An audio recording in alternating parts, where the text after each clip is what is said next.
Hi, Daddy. Come here, let me help you.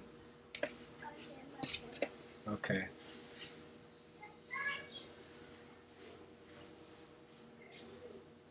Restreaming's on. Facebook is on. Let's see.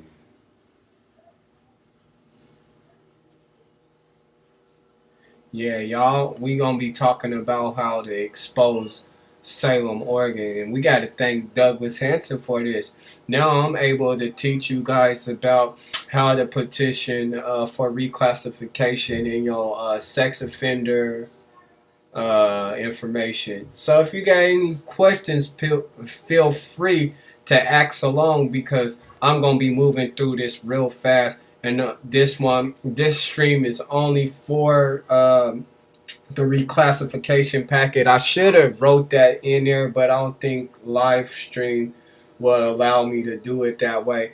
But as far as us going over this and getting to it, it's your big old head. Put your shirt back on though. You want the shirt on?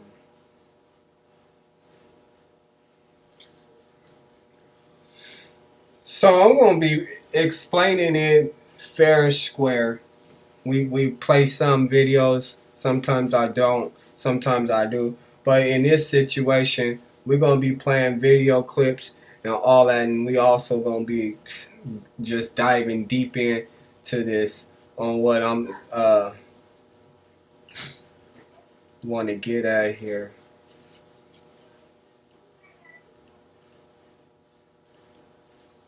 Stephanie Allen, Multnomah County Program Probation. Stephanie Allen. I can go to. No, I don't want to do that. Why is it doing this? Okay. Hi, twin. You gonna help me do this? Yeah. We want to help people. We want people to be able to contact those people who are in control of helping them get off of this. But you, as a defendant, also got to do your part. So that's one thing that we do ask you guys to do is do your part. A lot of us don't want to recognize that, but hey, it is what it is. If you label or you classify as a sex offender, then that means you have to ask for the proper information to get yourself off of it. And I think a lot of us get confused on that. You know that you don't necessarily need the uh, help of your parole officer because 9 times out of 10 your parole officer really ain't gonna help you, really ain't gonna uh, point you in the direction that you need to be. And I'm using myself as an example. No, I don't live at these addresses, so that's why I don't have to use the blackout date. So but at the time this is a petition in pre-screen for relief and reclassification for unclassified registrants. So, meaning that if you haven't been classified up under a static R99, then this will be the perfect place for you to get your information started. And I like to do this for a lot of different people. I like to always so we connected.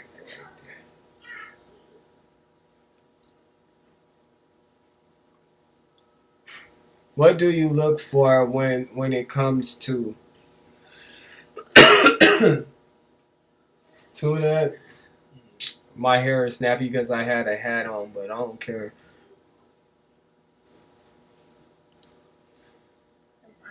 Mommy's much better. We're gonna always expose Douglas Hanson. 6 years of this crap, and not only that, he's not messing with me right now. He's messing with my wife and my children, and I think that's a big deal. That's us, right? Yeah, Right there. that is us. We right there, we right there. All us. And we got this information for those who do not know how to fill this out and who's embarrassed to fill this out. Please come to us. We'll help you. We'll print off a copy. I got blank copies to give to those. Um, what I'm finding out with the Department of Community Justice is they taking full advantage of the fact that coronavirus is here. Corona.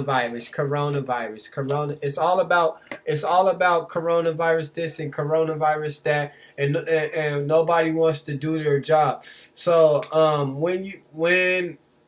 and it's a hard thing to do, and that's why we tell people to keep track of their paperwork. Everything that happens to them while they're on parole, prison, probation, any of that stuff.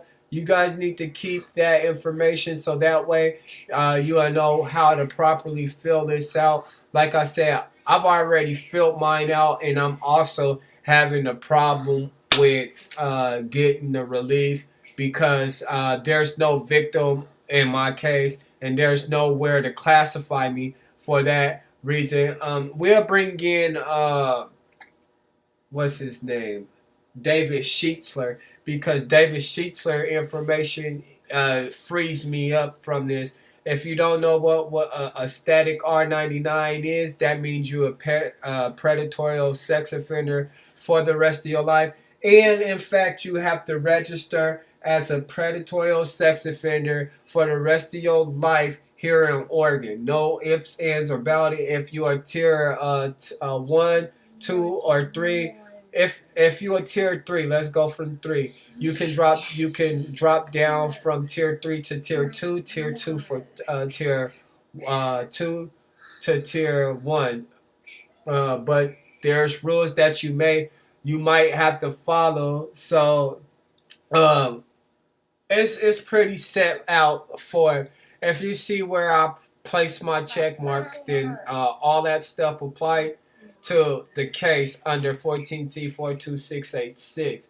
I have never been designated as a sexual violent offender, and this is stuff that a lot of us need to know about. A lot of us is secretly going through it and think that, oh, if I don't register, then F it, you know what I'm saying? It ain't gonna catch up to me. Like, I had to go through this. I'm still going through it today. Like, I hate that I have to do it, but at the same time, until I get relief from this, I mean, this is what's it's going to be. So.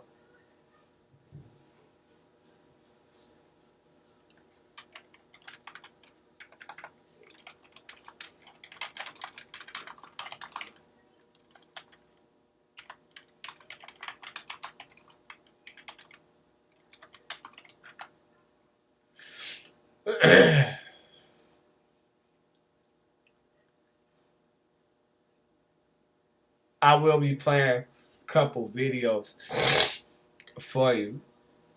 So we just gonna give you a rundown. I was never designated as a predatory sex offender in between February 10th of 2005 or December 31st, 2013. My classification was not done by any physician security review board. I'll look that up.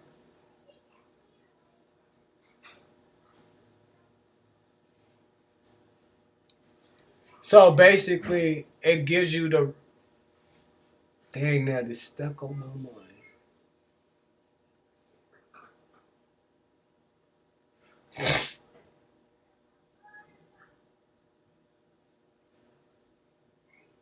I called them. They don't know about me, so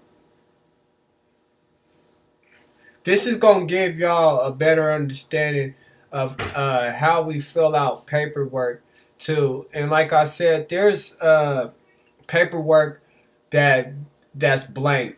So basically, where you see me filling this out, I basically got copies for those who's struggling and they POs don't want to help them get the relief and they want to keep them in the bondage and they want to keep them held down. This is what you will get right here. This is what you will see. You will see the information like this, but then it's going to ask you to give all the information. Don't my advice to people is don't leave nothing out. Give them everything that could potentially help you out in the long run. So basically, this is part of the Cornell process where you actually take your notes and you take all your information, your time and dates, your everything, and you write it down and you put it in a way that they can understand it. And that's exactly what this information here is about.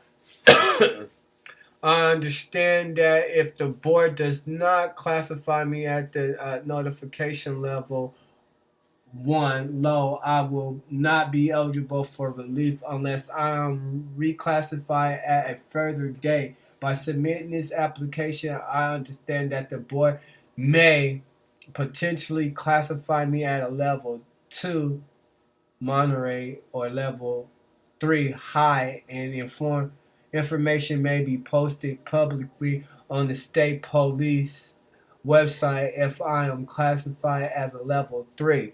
So level 3 classified, you have to have what's called a static R99, and we'll get into this because this is deep for you guys that don't know.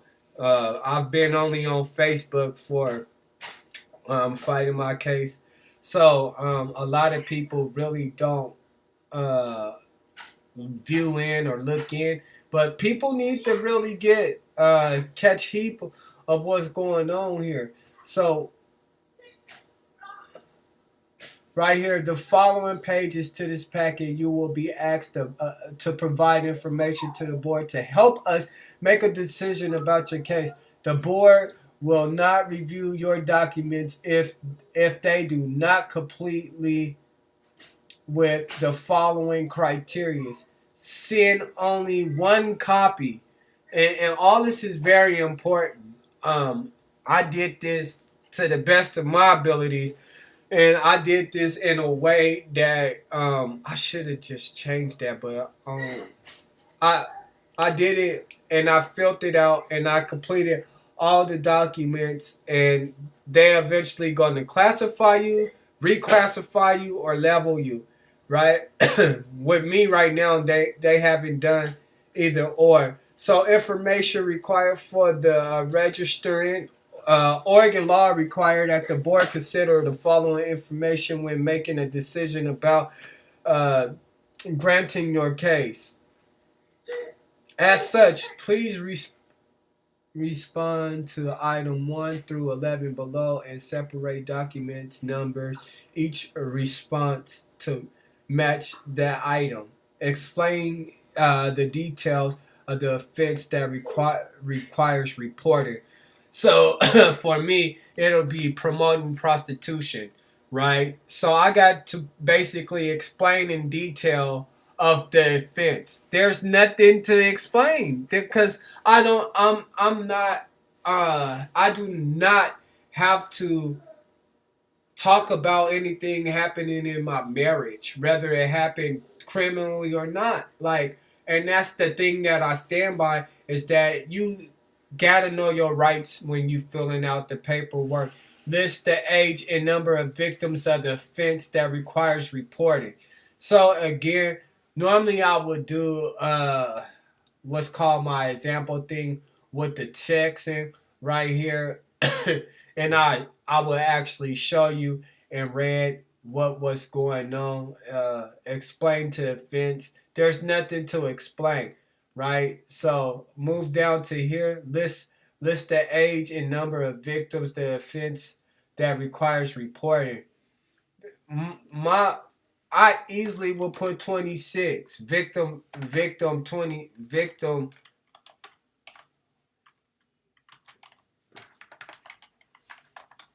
oops was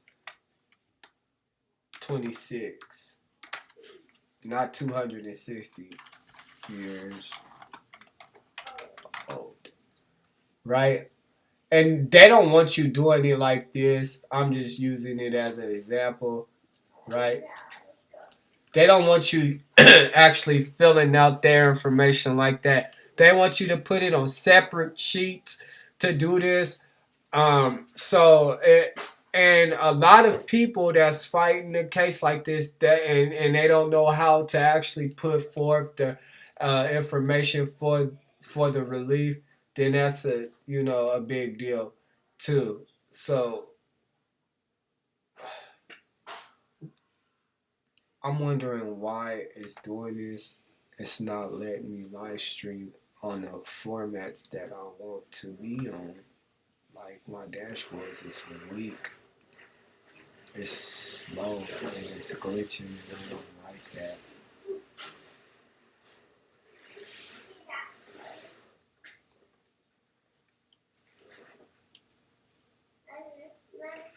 We'll still move on. But as far as like doing this,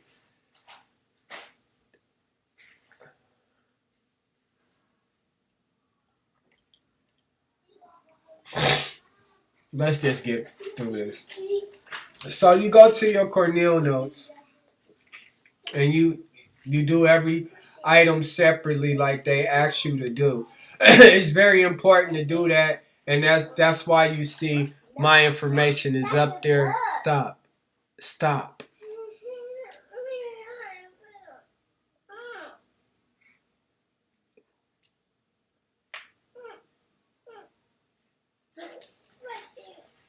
So basically, I got all the information. Not only that,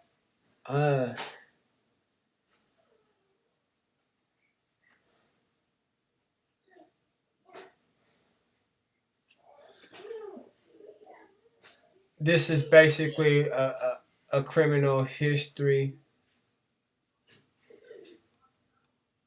And this is what they want you to do. They want you to write it like this. They want you to write it. Then you get to their last page. It's supporting documents. So once you get to the supporting documents, this where it get real serious at. What you asking for under your declaration, right, with your SID number, you gotta put your name and your state identification number. That's what the SID for. SID means state identification number. 1405 1429 is mine, and I am petitioning for check one of the boxes for relief from registering as a sex offender.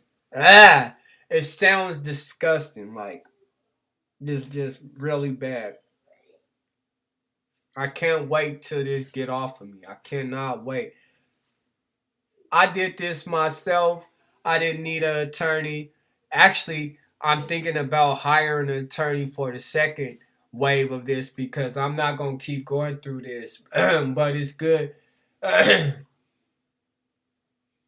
If you wish to be considered for a telephonic hearing, please fill out this and return your packet. Telephonic hearings is the discretionary. You will be notified of the number. So we just gonna dive into this because when I did my information, when I filled my information out, I just filled it out as if I was applying for a job or if I was applying to move into a house, and nothing can be left blank because I feel like when you reading something and you overlook it and you don't fill it out, then they think that you just basically not doing your part. And I just like to fill it out completely. So that's what I did.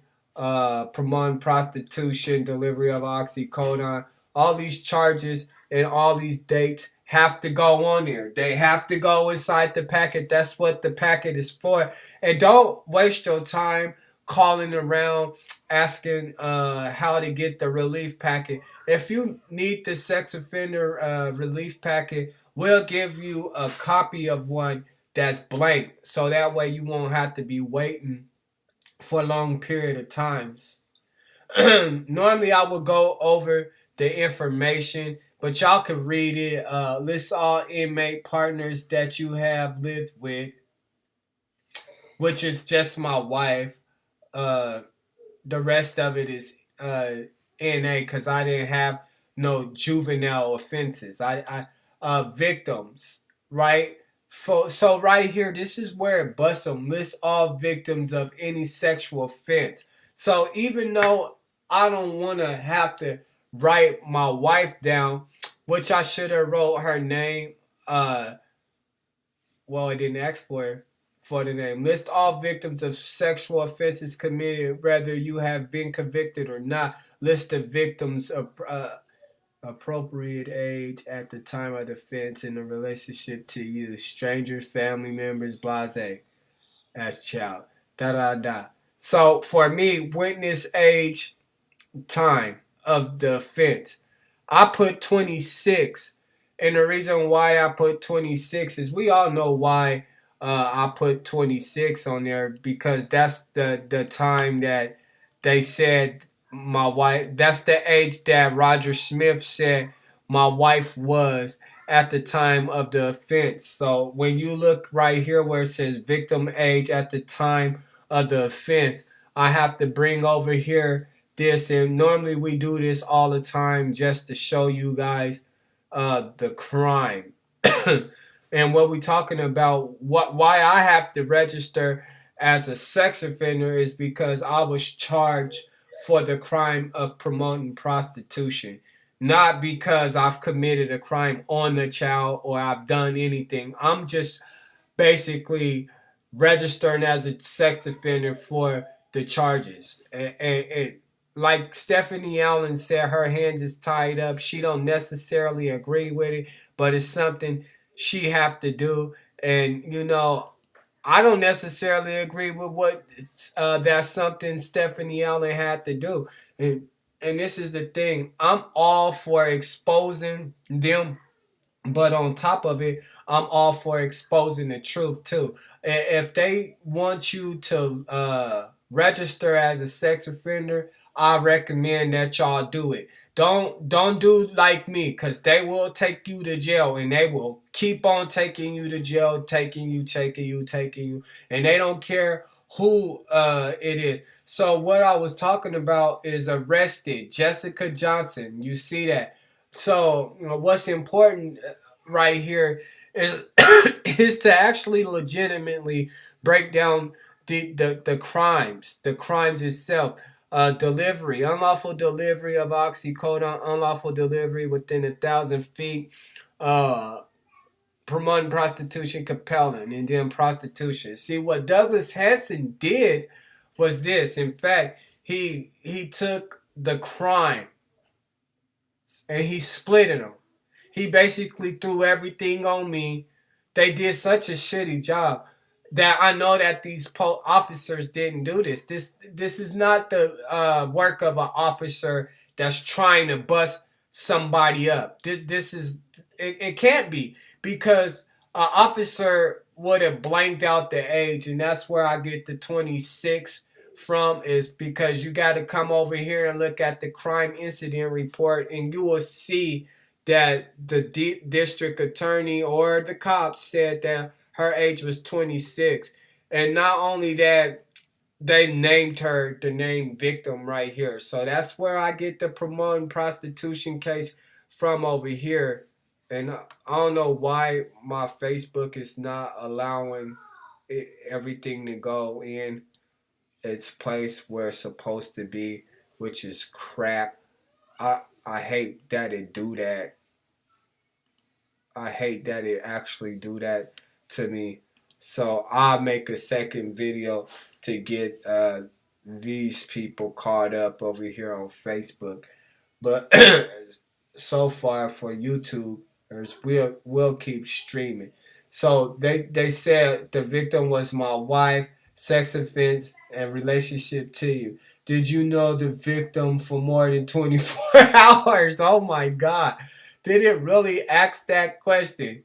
Did it did it just really ask that question? Yes, it did.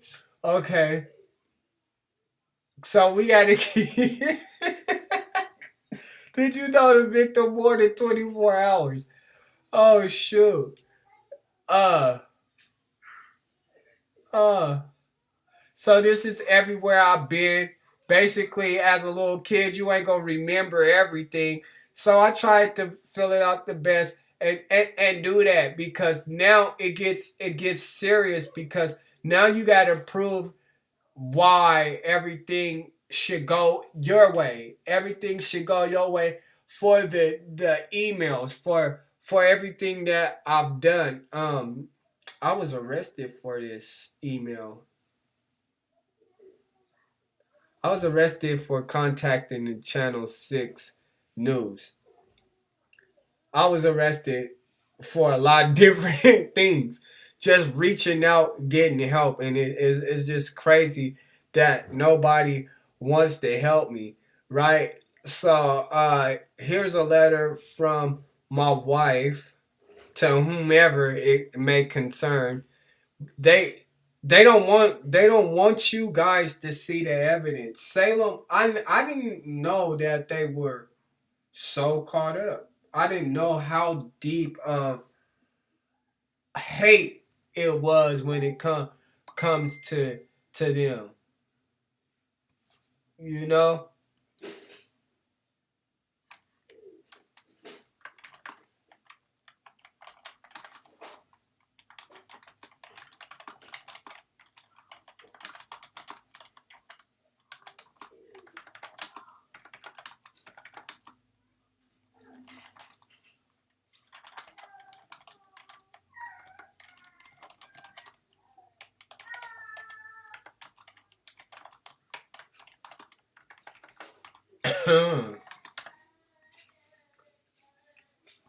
I'm just giving y'all time to read that letter from my wife, right?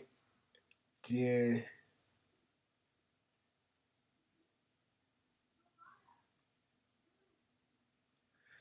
A letter from Herman Ray Hawkins in support. So what you want to do is have community support. You want people from your community to be in on it. So when they say things like, "Well, he haven't done anything to change his life. He haven't reached out to anyone."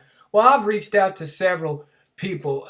One of the people that I thank the most is Pastor Herman Ray Hawkins because he actually put forth the effort in trying to reach out to these people. You talk about these people, these spiritual leaders, and they want to see change, and they fighting for justice, and they fighting for prison reform and police accountability. Maybe we should have pastor accountability. You know, so I mean, I got a big story. Once my story get out, I'm not gonna hold back. I'm not gonna lie to the public. I'm not gonna keep if you don't want to have the liability of me in your life, then you might as well delete me. And for those that I did go to, it's already too late. Too late because I'm going to be talking about you guys and how you guys supposedly worship the Lord, but the Lord telling you something different. All right. So here is a letter from R&D Bostad. If you know anything about R&D Bostad, then you'll know that this man is serious.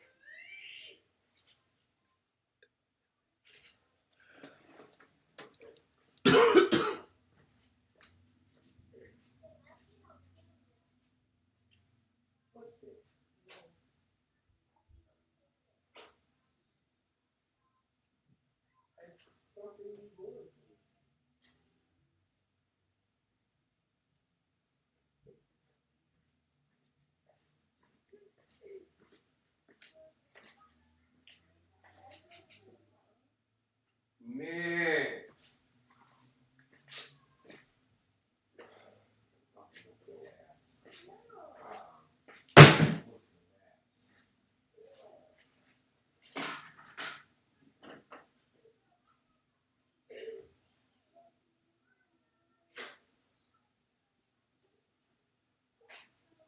That's it, man.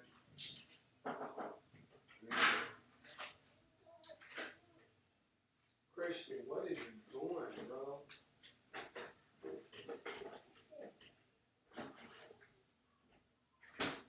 Man.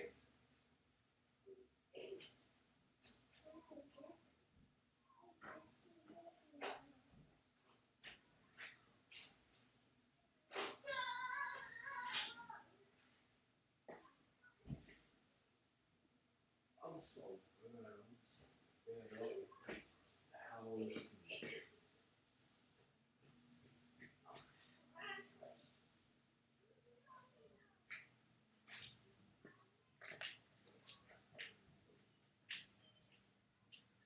You gotta get good.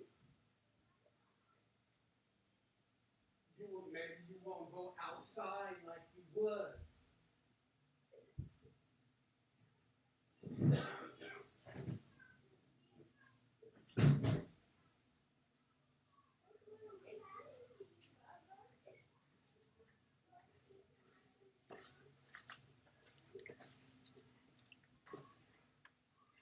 I gave y'all enough to read.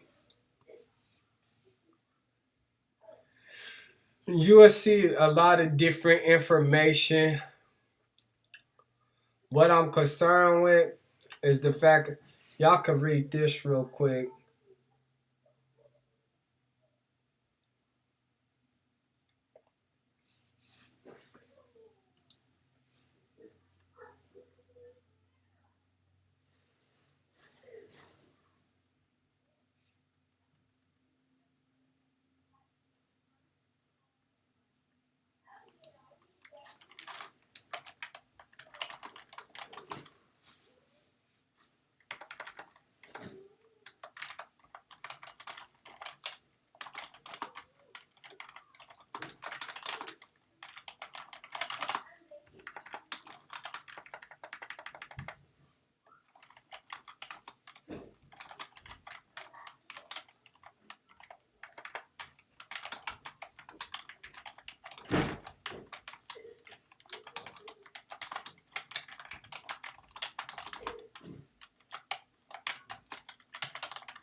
All right, thank you guys for watching.